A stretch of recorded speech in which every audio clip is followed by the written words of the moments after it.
Para entender qué es una luxación hay que comprender un poco cómo es la anatomía de una persona. En el cuerpo humano existen huesos, que son una estructura rígida que proporciona soporte y forma al cuerpo. Y también están las articulaciones, que son las estructuras anatómicas donde dos o más huesos se unen. Cuando existe una separación de los dos huesos que componen una articulación, estamos ante la presencia de una luxación, o conocida coloquialmente por las personas como dislocación. Existen diferentes tipos de luxaciones que se clasifican de diversas maneras. Tenemos la clasificación según su origen. Están las luxaciones traumáticas, que ocurren por accidentes, caídas o golpes, las congénitas, que se presentan desde el nacimiento debido a malformaciones, las patológicas, que su origen es debido a enfermedades que debilitan las articulaciones, como por ejemplo la artritis reumatoide, las crónicas, que son luxaciones que ocurren de manera recurrente en la misma articulación a raíz de un daño previo en los ligamentos. También está según la dirección de desplazamiento. Están las luxaciones en anterior, que es cuando el hueso se desplaza hacia adelante; en posterior, cuando el hueso se desplaza hacia atrás; en inferior, cuando el hueso se mueve hacia abajo; y en superior, que es la menos frecuente, y aquí el hueso se desplaza hacia arriba.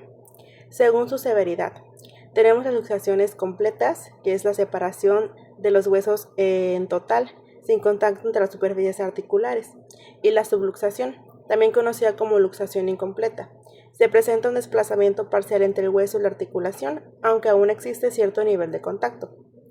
Y según su ubicación, este es el término que con mayor frecuencia se utiliza y puede ser, por ejemplo, luxación de hombro, luxación de rodilla, de cadera, de tobillo, de codo, de muñeca, etc.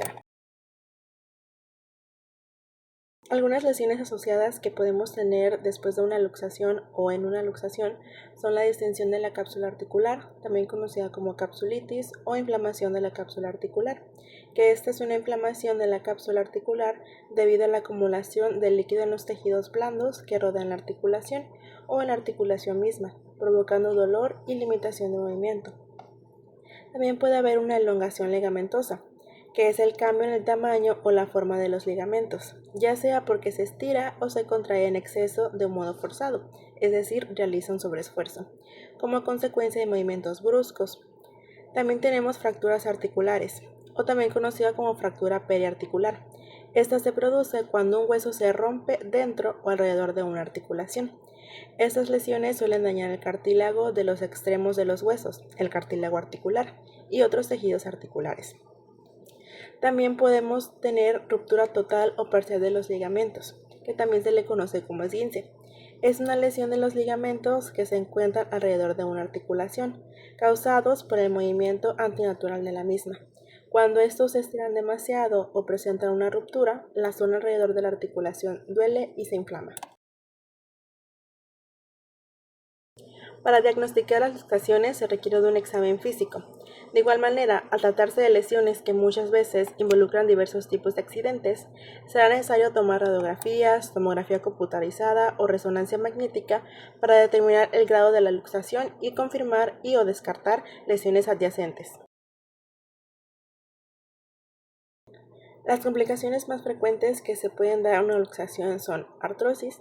Es una enfermedad degenerativa articular y de hecho es la más frecuente, que se caracteriza por la destrucción del cartílago hialino que recubre las superficies óseas, que en las luxaciones se puede presentar por traumatismos o hematoma no vaciado, lo cual conlleva a irregularidades en la superficie articular.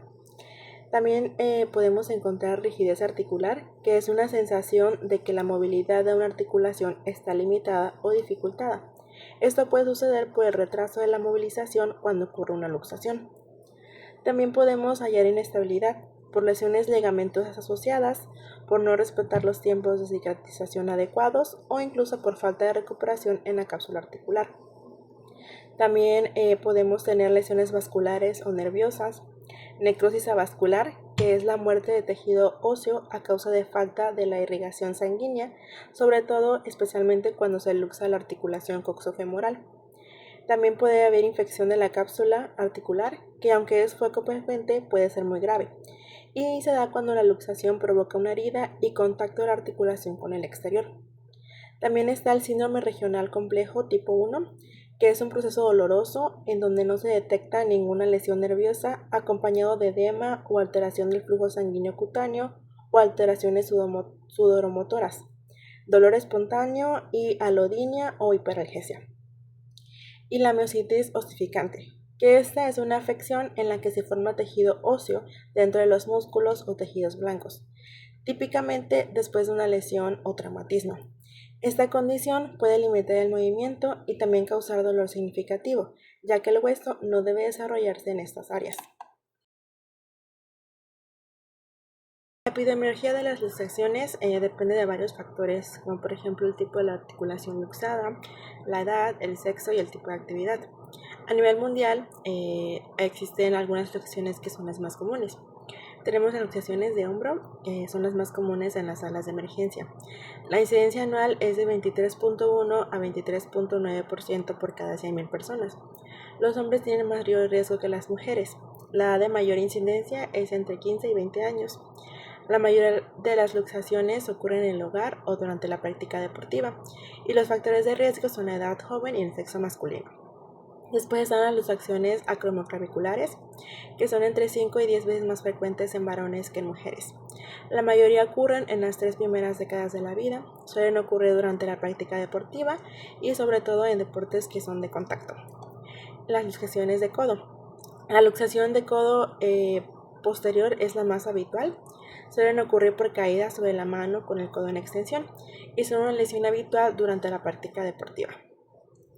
En México, las luxaciones representan una causa común de atención en servicios de urgencia y traumatología, asociadas principalmente a accidentes de tránsito, actividades deportivas y caídas. La epidemiología de las luxaciones en el país son la luxación de hombro, que representa aproximadamente el 50% de todas las luxaciones del cuerpo humano. Predomina en hombres jóvenes, especialmente entre los 15 y 29 años, debido a deportes de contacto y accidentes.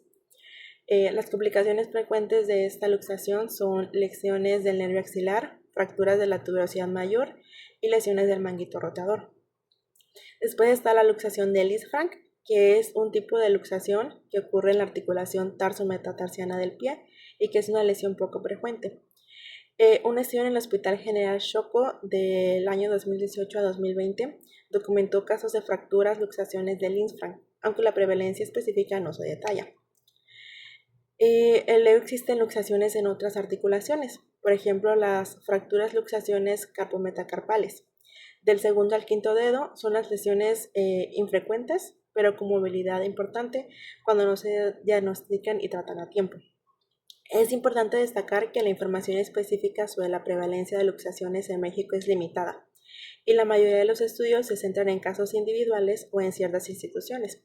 Sin embargo, la tendencia general indica que las luxaciones son una causa común de atención médica en el país. Algunos factores de riesgo para los accidentes de tránsito. En 2012 se estimó que 320.496 personas fueron hospitalizadas por lesiones causadas por el tránsito en México. También están los deportes de contacto y actividades recreativas. Presentan una fuente significativa de luxaciones, especialmente en jóvenes adultos. También están los factores anatómicos y funcionales. Por ejemplo, articulaciones poco profundas o músculos débiles pueden aumentar el riesgo de una persona para sufrir una luxación. La mayor parte de las luxaciones pueden resolverse reinsertando los huesos en la articulación a través de manipulación externa, conocida como reducción, pero en casos severos o donde se involucran fracturas, daños vasculares o nerviosos, es necesario un tratamiento quirúrgico. En las luxaciones no graves, una vez hecha la realineación de los huesos, se moviliza la articulación con yeso o entabillado y se prescriben analgésicos y antiinflamatorios. Una vez que se inicia el tratamiento de fisioterapia, debe realizarse una exploración completa del paciente y valorarse el estado de articulación afectada. El tratamiento irá encaminado a resolver el edema, el espasmo muscular y el dolor, además de recuperar la funcionalidad de la articulación. El objetivo principal del tratamiento de fisioterapia en las luxaciones es reducir la sensibilidad articular para que ésta sea capaz de evitar nuevas lesiones, mediante disminución del dolor y del edema, aumento de la amplitud articular, refuerzo muscular dirigido y reeducación proprioceptiva. También buscaremos el control muscular de la estabilidad articular para evitar problemas de inestabilidad y de recaídas. Esto mediante el ejercicio terapéutico, y también podemos utilizar técnicas complementarias como la electroterapia y la termoterapia.